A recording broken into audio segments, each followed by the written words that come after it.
Nigeria elections are one elections that you always want to beat your chest that anything can happen, irrespective of whoever wins. One of the major factors in the Nigeria election is that the winner never comes from the ballots most times. He's always challenged in the court of law. I can't remember the last time a president actually won outrightly in the presidential election. It is just a month or two to the expiry date of the current INEC chairman, Professor Mahmood Yakubu. And the next 1 month or two is going to retire. But the bigger question is, who is going to take over from Mahmood Yakubu? And another bigger question is, what exactly are the things that Professor Mahmood Yakubu did well? And what are the things that we're supposed to work on? Jega left a very interesting electoral body where one man in 2015, after the election was actually about to be finished, sat in front of the whole world and said, unless my principal is sworn in, nothing will happen. But Professor Jega stood his ground. One question is, has Professor Mahmood Yakubu been able to stand his ground in spite of all the challenges that he has faced? Welcome to Speak Your Truth. My name is Ademola Lawrence.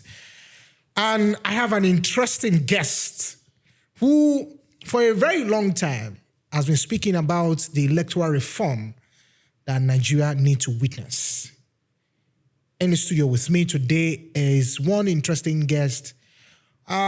You know him on the streets of social media as one person who always gives his voice to the masses. Not just about going around doing things that doesn't make any sense. He's one who knows exactly what to talk about.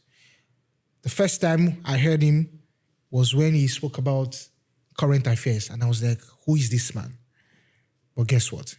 He has transformed from that current affairs to actually fighting for the interests of the masses. And now he's really talking about electoral reform. Please, welcome with me on the show, Randy PETERS. Thank you so much. Thank you for having me. Good to be here. Yeah, thank you. What an interesting conversation we want to have today. Okay, so let's start. Yeah. Randy, I want to ask you first. You look at elections in Nigeria. Yeah. And first of all, I must say happy independence to Nigeria. Happy independence, Nigeria. Yeah. So, and I'm also saying that I like what you're wearing. Yeah. You know, electoral reform, fixed INEC now. Fixed INEC. And that's what we're talking about. Yeah. If you look at elections in Nigeria and how it has been conducted over the past years, most especially since 1999, there's been a lot of issues. Yeah. You know, and how things has been done in terms of whether when candidates go to the poll, you know, can they outrightly win an election? You know, but we are now in the age of where nobody wants to keep quiet anymore. We know exactly what is happening. But let me ask you, how would you assess it? Since democracy in 1999, Nigeria election, and some of the things that we need to fix.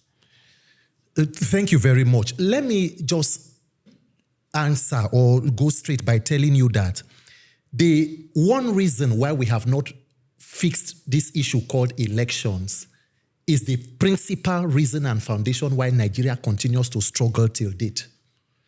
Because elections are not just part of a democracy, they are the foundation of every democracy. Democracies are built on free, fair, credible, and peaceful elections because they are the only means or the first point of holding public office holders accountable. Because elections do not only provide government, they give legitimacy to governments. You cannot enter a person's house or burgle through a window and claim to help them clean the house. No. Yeah. The process with which you get power is even more important than the power that you get. Yeah. Because if you take power through criminality, you become almost an impostor government. You lack legitimacy. and it shreds the country because the majority of the people know that what is here is not a reflection of our collective will. So if Nigeria will move forward, the votes of the people must begin to count such that when they have the social contract where people vote for their leaders, if you fail to perform, they can vote you out. Rather than people capturing power for the sake of power, even when they fail to perform, they weaponize these institutions against them, perpetuate themselves in power, then even rig successors to that, into those offices. So you are in a vicious circle. You lament for 4 years, they rig themselves, they are back, you continue to lament. So that is why emphasis must be paid on this issue of elections. Have we made progress? It is possible to say from 1999, from the Morisiwu INEC to where we are today. The question is, with the progress that has been made with innovation and technology and all of that, what is the result in the quality of our elections? If at the end of elections, more than 1,000 cases end up in courts, and at the end, the judiciary are the ones who pick leaders rather than the people, there is a problem. That's a very, interesting place to actually hang it, where you say that the judiciary actually now picks the president and not the people. Yeah. But let's now narrow it down to some of the issues that we're facing in this country. Yeah. You remember it was the days of Atairu Jega, Professor Atairu Jega. Yes. We were using smart card readers. Then you remember when Professor Mahmoud Yakubu came, we now have the beavers. Now, the beavers, some persons thought, or we thought, Nigerians thought that, okay, maybe our problem now... This was the game changer. Exactly, this was the game changer. But the game changer seems like the narrow way to now move to the best way for politicians to do whatever they want to do. I want to ask you, if you look at Professor Mahmoud Yakubu, in the last 10 years, he's the only... the longest INEC chairman. If you look at his trajectory and how he came into power as the INEC electoral body chairman, we look at the challenges that he faced on ground. We look at some of the strides he made. Yes. Do you think that there were things that he could have done better? Let me just let you know that in a normal society where there is rule of law and where there are consequences for action, Mahmoud Yakubu will be a subject of active criminal investigation. Why did you say so? As the head of the electoral umpire of INEC, the professor in INEC received more than 300 billion. He approached the National Assembly and said they wanted to conduct an election and they will need electronic technology and it will be the game changer. In fact, the National Assembly invited NCC when they said there would not be enough broadband network to use. NCC said some places have 2G, some 3G. INEC, led by Professor Professor Mahmoud, went and told the National Assembly that, look, we are not asking you to give us a law on something we are not already trying. We only want you to legislate on an action we are already doing. In fact, do you know that it was Professor Mahmoud who led a team to NCC, the then NCC director, Umar Dambata? They set up a steering committee as far back as 2018. They called telecommunications company, MTN, Airtel. Those ones said, look, we are already helping JAM. That is why they're able to conduct CBT. There is sufficient technology and network to carry out this process. They couldn't use it because the 2019 election was too close, but the 2023 was feasible. On the day of the elections, Professor Mahmoud said there was a glitch. Till date, do you know what caused the glitch? Have you had any independent panel of inquiry? If a country commits more than 300 billion of taxpayer money to a process and it fails, at the barest minimum, we should know why it failed. You know why it is important? Because you do not want to have further glitches moving forward. And that INEC is the only INEC who have refused to overhaul and have an overview of the 2023 election till as we are speaking. So if you see something as sensitive as elections, where the will of the people, Professor Mahmoud Yakubu has superintended 2 major elections, 2019 and 2023. All of them ended in court. And you cannot even talk about Mahmoud without talking about Buhari, because President Buhari was the person who began the destruction of everything that was built up as INEC, which he was a beneficiary of. Remember when President Buhari came, he did not immediately appoint Mahmoud. He brought Amina Zakari, who was his own niece. they began the destruction of that institution, of which he was a beneficiary of a seemingly free and fair election by Jonathan. And then Professor Mahmoud came and did all that we did. So today, as Nigerians we are talking, we have been asking the INEC chairman, Professor Mahmoud, what caused the glitch? Why did the server not work on the same day? Senate elections were able to go and the presidential did not go. If we are unable to answer that question, there is a problem. Why? Because contracts are being awarded to different companies in INEC. We have even stated and mentioned them. Millions of naira, hundreds of millions.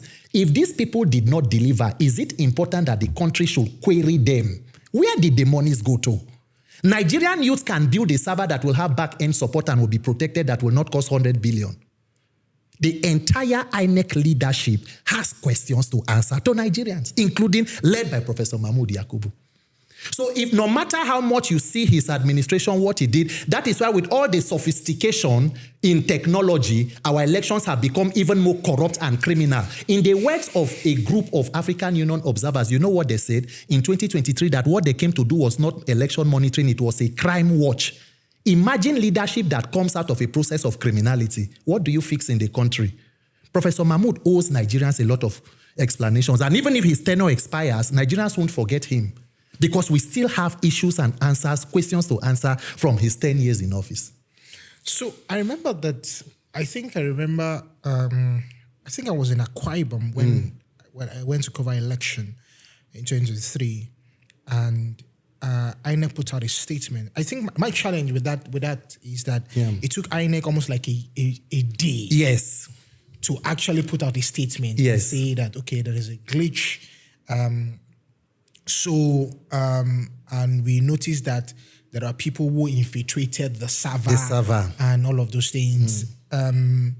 So my question is, do you think that the people who, while investigation is going on, the people who infiltrated the server, should also be questioned? Yes. They should also be brought forward. Do you think that Nigeria is actually ripe enough to go down the line of technology or investigation? Investigation into that matter. Why do we have agencies? A professor who conducted elections that benefited a certain lawmaker. You know why I asked that question? Because I felt like there are people who actually benefit. Let me know in general terms. There are people who thought that that glitch was a good one for them. There are people who felt like it wasn't a good one. And it will be surprising to know at the end of the day that the people who actually benefited were also, they rub hands with the people who didn't benefit at one point. That's why I said, do you think that we can actually toe that line and get the truth still of things? I think I would not even talk about the beneficiaries or the victims. My focus is on the Nigerian people and a deliberate attempt at subverting the will of the people. Okay. If a country will move forward, the people must have the capacity to pick their leaders. Anybody who surreptitiously or through any means of mischief undermines that is undermining the welfare and the moving forward of that nation. It is an affront on the Nigerian people and the state. And that was why President Buhari, who oversaw the elections, remember that President Buhari rejected that electoral bill about 3 times. It began from the Bukola Saraki 8th Senate, sent to him, returned, sent to him. And then on the day when this incident happened, President Buhari said anybody who does not agree should go to court. When a person confidently tells you that a process that you was obviously rigged and tells you to go to the judiciary, all the while when President Buhari contested the election before he won in 2015, he always ended up in court. What did the court tell him? Within his 8 years, what did he do to strengthen the judicial arm of government? It was under Buhari, a sitting Chief Justice was removed based on Code of Conduct ex parte order. So if we cannot come together as a people and investigate to establish, it then means we should allow crime and criminality to fester, because every crime or criminality will benefit a certain people. Like what we are seeing with insecurity in Nigeria, bandits holding press conferences. Because we fail to investigate and hold people accountable, it has festered. Today, people are shouting in Kwara. Herdsmen or terrorists are killing people in Ekiti, in farmlands. That is the danger of not holding people to account and not having justice. You begin to create an atmosphere of criminality. It becomes a corruption Armageddon. People do things with impunity. That is why a bandit can sit down, tie himself with arms, wearing a military camouflage and say we are doing a peace deal in Katsina in a state that has its own territorial integrity. So not talking about an election that was rigged or, allegedly rigged because the election has passed is like ignoring a case of murder because the person has died. That is the truth about it. You're actually right, though. You're actually right on that one. Okay, so there's the case of who takes over from Mahmoud. Yeah. And that's a bigger question. Yeah. I remember I was discussing with you backstage. I said that if you look at the history of the electoral body in the last, how many years of Nigeria's existence. Yeah. For example, the Southwest has never occupied that position. Yeah. If you now trace it down to when Nigeria had their democracy in 1999, what you find out most is the North has occupied that position more. Aside from, I think it's only Maurice Iwu. And maybe Maurice Iwu. I think it's only Maurice Iwu. Because Ibrahim Gubadia is from the North. He's from the North. Yeah. So the question now is, will the president go to the Southwest to pick a chairman? Or when I say with the president, why? Yeah. Because if you look at all other presidents who have done that, they also told that line. Aside from maybe Jonathan did not. He went to the North. Jonathan did not. Jonathan went to the North. I think President Obasanjo was the one who picked Iwu and then Abel Gubadia as well. So, but from what's his name? From Buhari now. So that's why I asked the question. And secondly, some persons have also said, I think it's also time we have a woman. Yeah. As a woman with integrity. Yeah. As a national chairman of the electoral body. Let me tell you, where President Tinubu will decide to pick INEC chairman, your guess is as good as mine. I think if you look at the trajectory of most of his appointments, we should know where we are headed. But in any case, a woman has even been acting INEC chairman, Amina Zakari, that was appointed by President Buhari. And the issue of the appointment of INEC chairman has become very important. It is even part of our demands for the current electoral reforms. Because, if a person picks the referee in a match that you are also a contestant, it is as good as you having the upper hand. But it is no longer... But it's enshrined. It is enshrined in the Constitution. And that is why a lot of persons are suggesting that, look, maybe it should come from an independent body, maybe a group of both leaders, Council of State, NJC, whatever. I have always been of the opinion that whoever appoints the INEC chairman, the presidency or the people who fund that system can still decide to frustrate you. Yes. And then again, the best of man is man. Yes. So as much as we will agree that it should not be the sole prerogative of the president, we must know that the main idea of making elections credible and building integrity is to reduce human interference as much as possible. And that is why Professor Mahmoud Yakubu even has more questions to answer. Do you know that Professor Mahmoud wrote an INEC position paper A, which he talked about electronic transmission of results and the use of electronic technology in the conduct of our elections? Why? To reduce human interference. So that regardless of who is at the helms of affairs, it does not become at the mercy of people. So when there is somewhat a seamless process, Professor Mahmoud was in Ghana. He visited Ghana during their last year's presidential election. I also went to the Electoral Commission in Ghana a few weeks ago. While the results or elections have been conducted, even radio stations call results. It is that you don't need, as you get to the polling unit, once you put the machine speaks audibly, accredited, and taxi drivers, everybody, before the results get to a so-called coalition center, the electronic copies that are confirmed by the Electoral Commissions are out to all parties.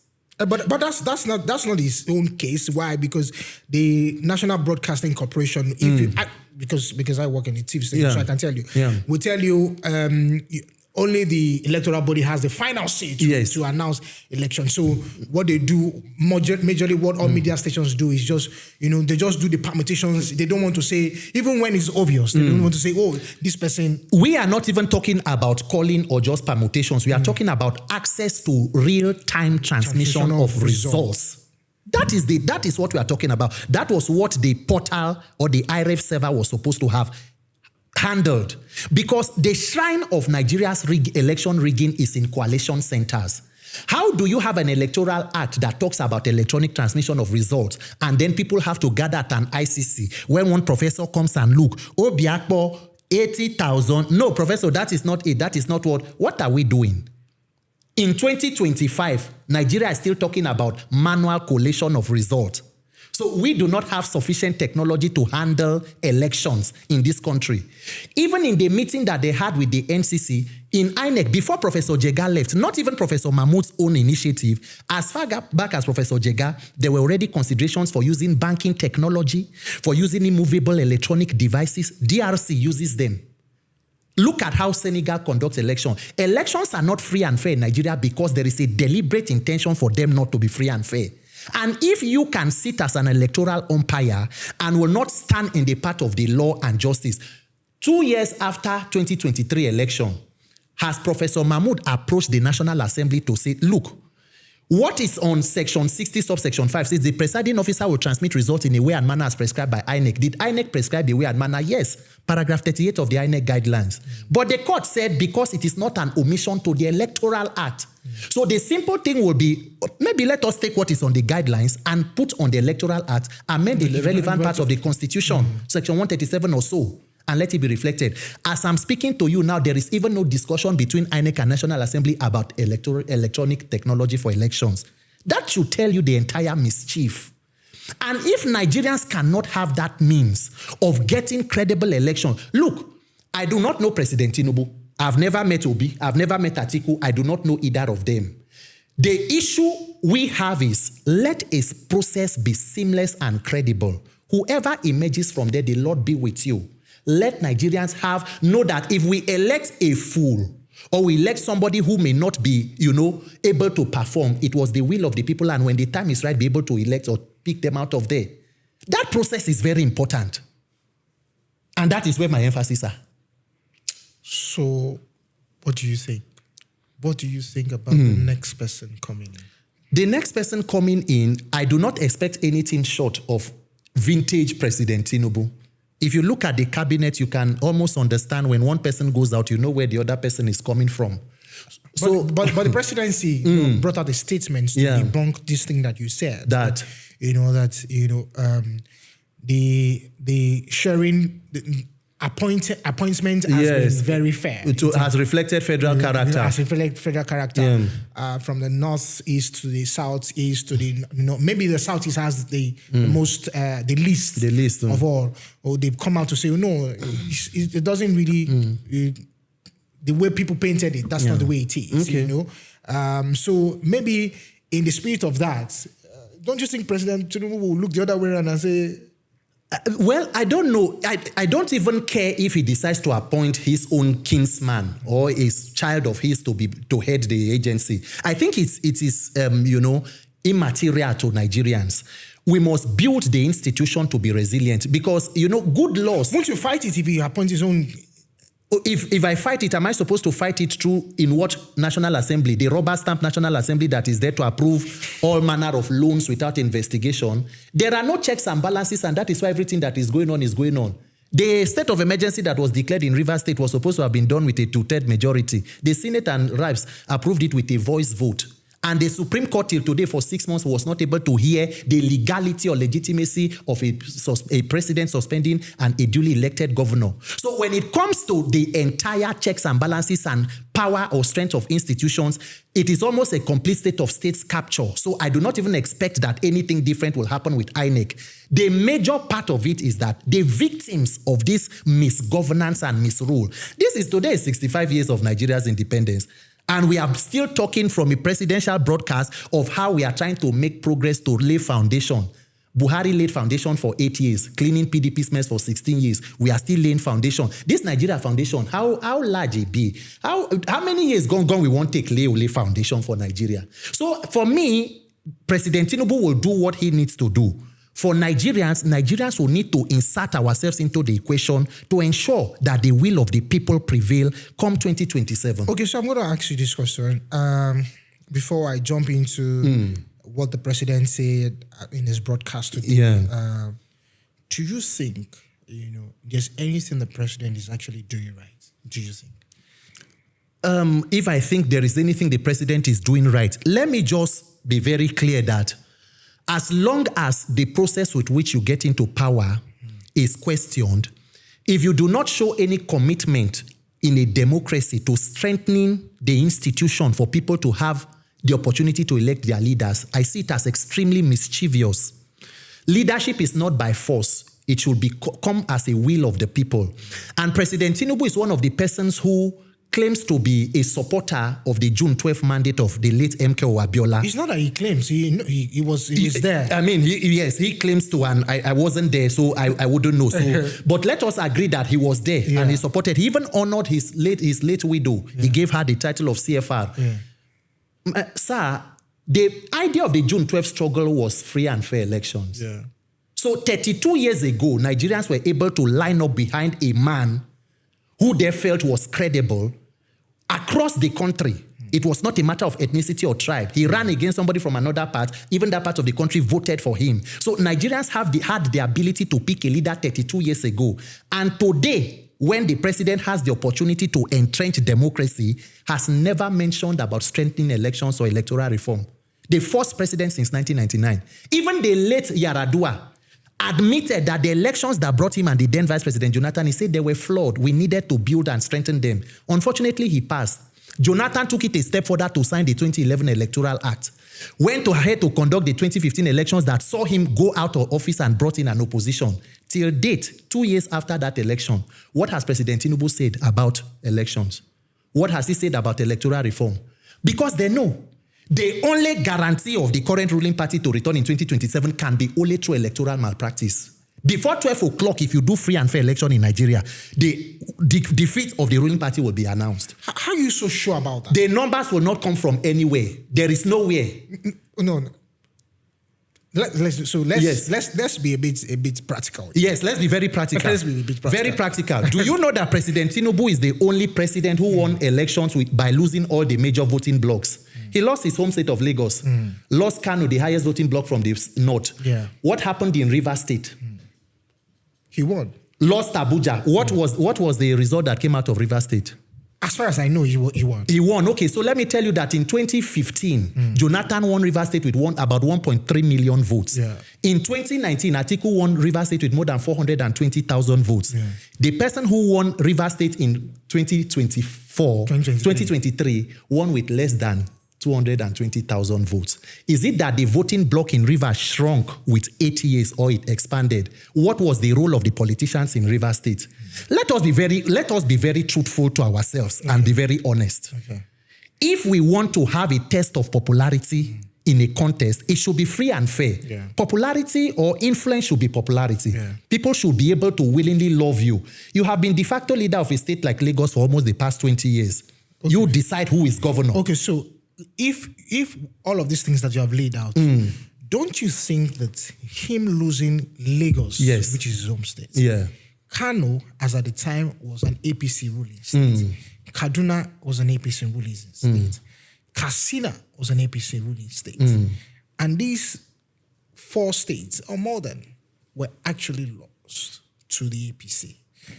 Don't you think that election was actually free, to the extent that they had to lose the biggest block that they have? So where did the votes come from? I just gave you a typical example of Rivers. Yes, so if the votes didn't come from all those places, there's the Zamfaras of this world. Yes. There's the Ekiti, there's all of those ones. I think that if you look at it from that perspective, I'm just saying, if you look at it from that perspective, if APC can lose the major blocks Yes. that could give them, and they were in control of powers at the time. It should not matter who is in control. The fact that we tie electoral victory to who is in control is a problem. But it's not only in Nigeria. It's truly it's not only in, because if you go to the US, there are you hear the Democrats tell you, oh, we have this, this block of votes comes from the Hispanic, this block of votes come from the states, the black, from the black community, understand? So there is something to always tie an election to. It does not go to the level of the state vote. And I'll give you, because it is good you mentioned the US. In the US state of North Carolina, it was a Democratic state. The governor there was a Democrat. Donald Trump came back a second term because he was able to win about 3 Democratic states, including North Carolina, Wisconsin, and Michigan. Yeah. The people in North Carolina elected the current governor, Joe Stein. He's a Democrat, and Trump, a Republican president, won the state of North Carolina because the people look at leadership in terms of their person and their policies. Yeah. So the mere fact that you see people defecting to a certain party in Nigeria, and when people defect to that party, it somehow affects the result, should tell you that we have a fundamental problem. And I'll ask you a question. Okay. If the former governor of Rivers State, Wike, who is the current FCT minister, had clinched the PDP presidential ticket in 2023 during their primaries, or in 2022, who do you think would have won Rivers State? Would Tinubu have won Rivers State if Wike was in that contest? That's politics. It happens everywhere. That is PETERS, it happens everywhere. No, if it is a politics that then somehow, suddenly, within a space of 8 years, an electorate in Rivers State, we cannot get 500,000 people come out to vote in Rivers State after 8 years. And we cannot tell ourselves the truth that this process has become too criminal to be called an election, then we do not want to move forward. We should be honest to Nigerians and ourselves. Winning elections should not be at the mercy of certain political figures who are powerful. It should be because the people came out and voluntarily voted for the people. Okay, so while I understand your opinion about, it should be people-centric. Yes. Being people-centric also means that there must be a central figure to the people that, for example, if President Donald Trump, who came back for second term, it was because the people believed in him. Yes. But he's like the center figure around it. Yes. So the people coming together, there must be somebody who they can say, okay, we entrust our vote into your hands. Good. So in that case, I felt that probably, they felt like, okay, we can entrust our vote into the likes of the president's hands. Through who? Through what means? Through a similar, that is what I'm telling you. I just cited an example. In 2015, Jonathan won Rivers State with more than 1 million votes. Our elections have been growing gradually.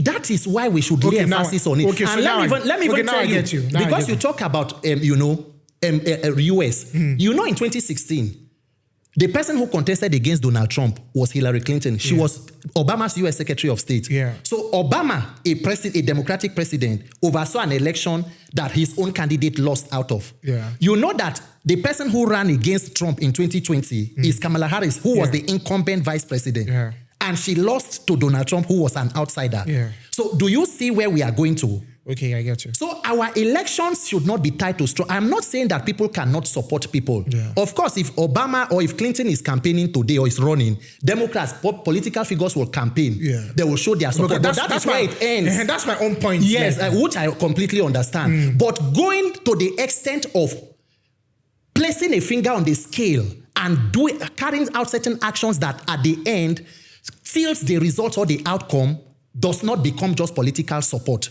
It becomes an interference with a process that should culminate in leadership. Okay, now I get you. Yeah. I get your point. Yeah. But let's look at the president's speech today.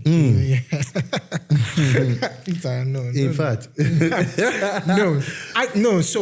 I felt like, for me, we might not be there as a nation. Yes. 65 years of independence. And I saw your skits this morning. It was funny. How can you back such a man? That is my son, Niger. The truth. I saw his skit and I just laughed. Yeah. But 65 years of independence, Nigeria is still, Have we made progress? Yes. Let's not paint it like we have not. It's all gloom. No, we have made some progress. Maybe the progress we've made is not where we wanted more.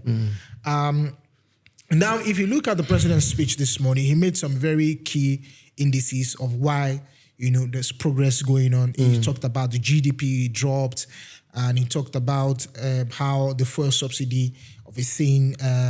It was time to take a tough decision for him, and the government cannot go that route of always subsidizing almost everything.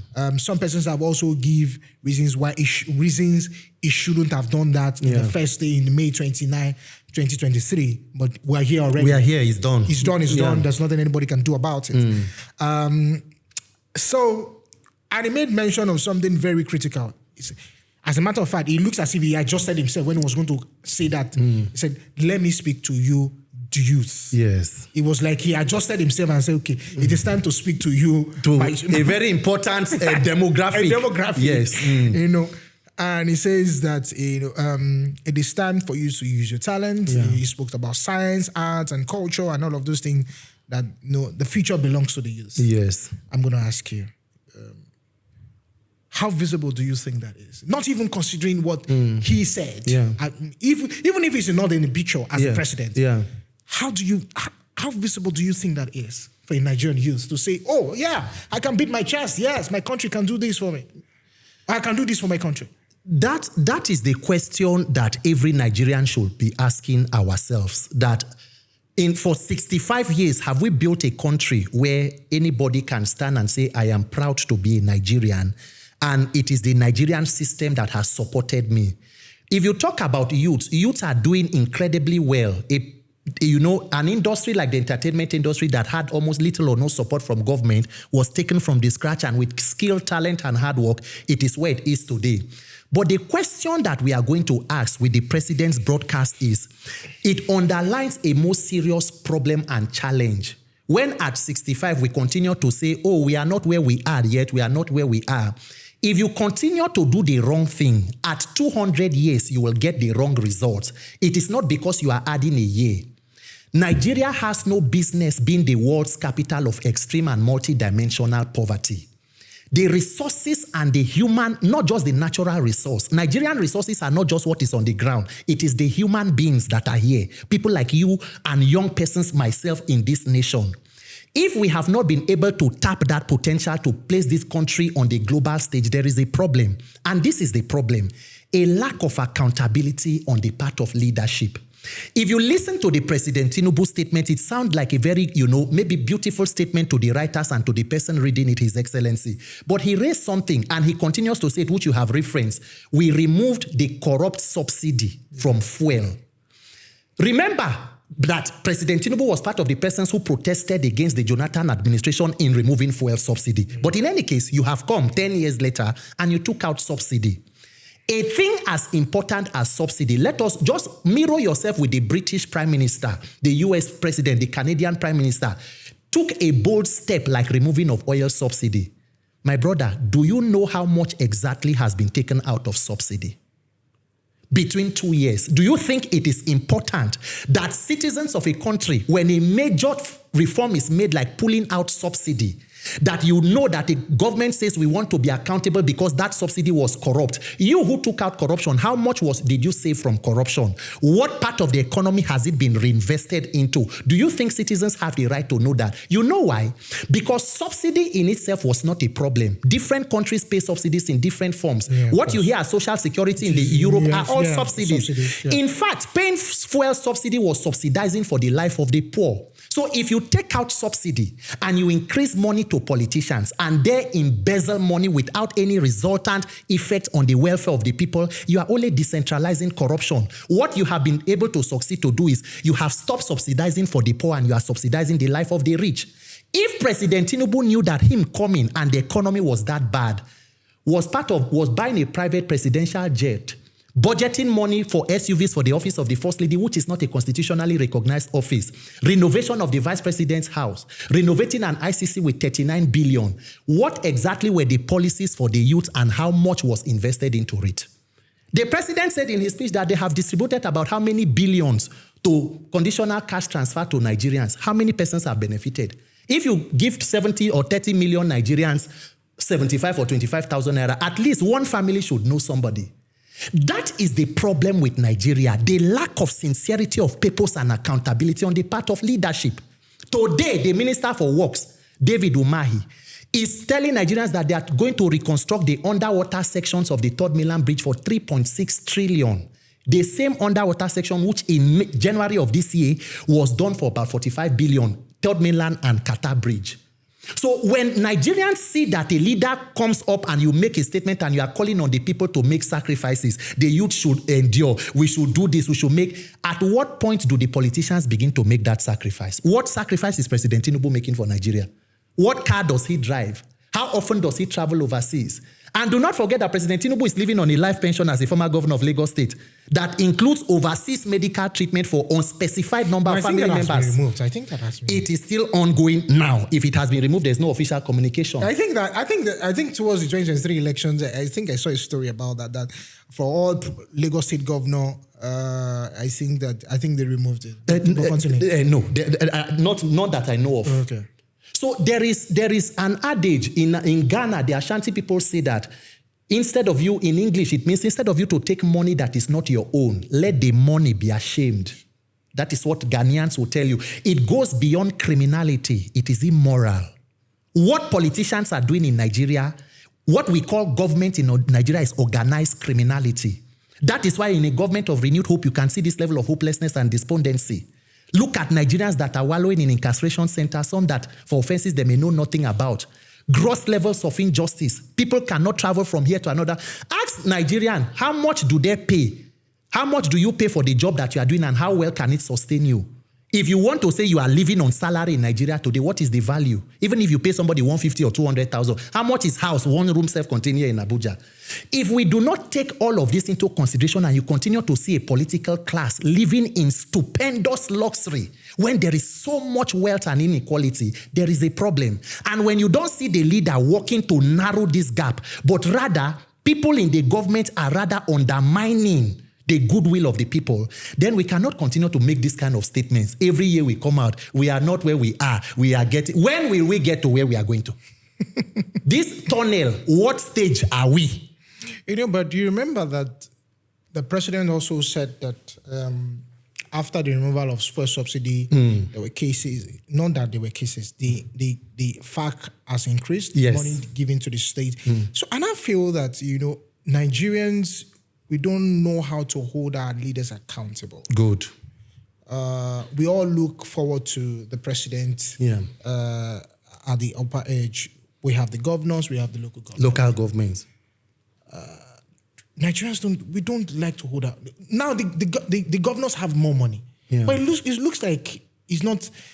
I know the president has everything stops on his table. Yeah. But we're not even talking about the government and the state. The subnational government. We're not even talking about it. Do you know why? It is because people like also the president have refused to create a true federation where there is decentralized power. Nigeria's president is probably the most powerful person in the world because he can do anything. If we want to talk about holding governors accountable, to be honest and fair, was President Tinubu's promise to Nigerians that I will remove subsidy and increase money to governors. That was not the plan. And if you have done so, my dear brother, increasing money to governors without accountability, what does it mean? If the people of the state decide to say that we are not comfortable with the way you are spending money, what do? The only agencies that can try governors because they have immunity, by the time they leave office, the only agencies that can try them are the anti-graft agencies. How many powerful politicians have the EFCC been able to prosecute? The former governor of Kogi State was accused, according to the EFCC, of even paying school fee for children in advance. Today, where is Yahaya Bello? At some point, he was declared wanted. EFCC went to his house to go and arrest him. The security attached to the governor shot sporadically at the air, forcing EFCC officers to retreat back to their office. Today, is that person not still one of the persons? So what is the covering or what is the deterrence for doing badly? Two governors that were, convicted by the EFCC and sent to prison, Joshua Dariye and Jolly Nyame, were granted presidential pardon by President Buhari, a person who came to fight corruption. So it is not about telling Nigerians that I have increased money to state government. The state government, some of them are still saying they cannot even pay the 70,000 minimum wage that you approved, and you don't see anything wrong with it. But I remember the Zamfara state governor said that, it's very bad if governor says that they don't have money to tackle something. It is. But they have money. What I'm saying is that the governors have money. So why is it not trickling down? That is the situation. When you have, it is like a pyramid of corruption. From the top, you see that everybody is being reckless. Even the states are borrowing. But the only one that is amplified is when the presidency or the federal government borrows. Even states are in debt, even with the fact that has been increased to them. So across board, it is like every governmental level is created to support corruption at its own point without accountability.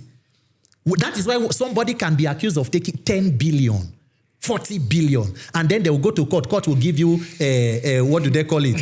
Bail bond of 200 million. And they have the money to pay. So in Nigeria, what you do is when you get to public office, steal enough to be able to go through judiciary and law enforcement. Okay. Our last one before we now round off. You were so much in tune with the Natasha story. And I saw you when you went to the National Assembly as we round up. Yeah. Do you think that, there were cases where they said, okay, Natasha should bring Senator Natasha, there need to be evidence before all of this, before all of this sentiment. But how do you see the National Assembly and the case of Natasha and going forward? How do you see the Nigerian women, taking part in governance, most especially that we have now, we're supposed to have the reserved seats women, which is not even making headway for now. How do we solve that matter? I think it is very shameful where leadership is in Nigeria, generally. The symbol of every democracy is the parliament, National Assembly. That is the only institution that is not available during military regime. And if today parliament can become an extension of the executive or the executive annex where parliamentary leaders wait to receive instruction from the presidency, then there are no checks and balances. So all of us can decide to go to bed because anything can happen. Nobody knows what happens in the budget. Nobody knows whatever is being padded. We are just at our own, living our own lives. What happened with Senator Natasha, I had never met her before. When I was making videos about Senator Natasha, one thing about me is injustice is injustice, whether it happens to someone I like or not. If Senator Akpabio, the Senate president, was an ordinary senator, and a Senate president does what he did to Natasha, does it to him, I will protest on behalf of Senator Akpabio, whether I do not agree with him or not. Because it is not about him, it is about an institution. The Senate president that house is not his own, it is the people's parliament. Senator Natasha is one of just 4 women. And then you said that she disobeyed standing orders. It was not even about the sexual assault, sexual harassment allegation. Say she disobeyed standing rules because she refused to change her seat. And then you took it to the committee. The petition that she submitted before the committee on sexual harassment, the committee chairman said it is dead on arrival. Nobody even... So at what point was she supposed to tender evidence? The committee chairman said it was dead on arrival. So there was no time. And the Senate president, who is the head of the parliament, should be duty-bound to saying... Allegations are allegations, and it is important you clear your name. The best thing is allow an independent panel for them to investigate and clear the name of the Senate president. But no, you decided to suspend for 6 months. No lawmaker in Nigeria has been suspended for 6 months. There was a senator in Nigeria who led armed thugs to invade the Senate and steal the mace, the symbol of authority. It was later found at City Gate in Abuja. By 2019, he was voted in as deputy Senate president. How many days did the Senate suspend him? A former governor who is a current senator was convicted of money laundering to the tune of about 10 billion, sentenced to prison for 6 months. He was a ranking member in the Senate. Not even his office or constitutional allowances were stopped. None was made public. But for Senator Natasha, for flouting to say you do not want to sit here, 6 months suspension, stop your withdraw security, stop your salary and your allowances. I think it is an overreach. It is legislative recklessness. And if you allow this kind of impunity to continue, it makes a mockery of what we call democracy. And even when a court rules and say, I find this suspension overreaching and it violates the constitutional rights of the senator, parliament that makes laws say, no, you cannot resume. Until when people decide to mobilize and come, you now open office by 2:30 a.m. It doesn't make sense. You see parliament, you go there. When will Senator Akpabio be suspended? Anytime President Tinubu goes to submit a budget, what do parliamentarians sing? On their mandate, they shall fall. The political mantra of the president. Does the parliament have a political affiliation? Do they not know that there are opposition lawmakers in that place?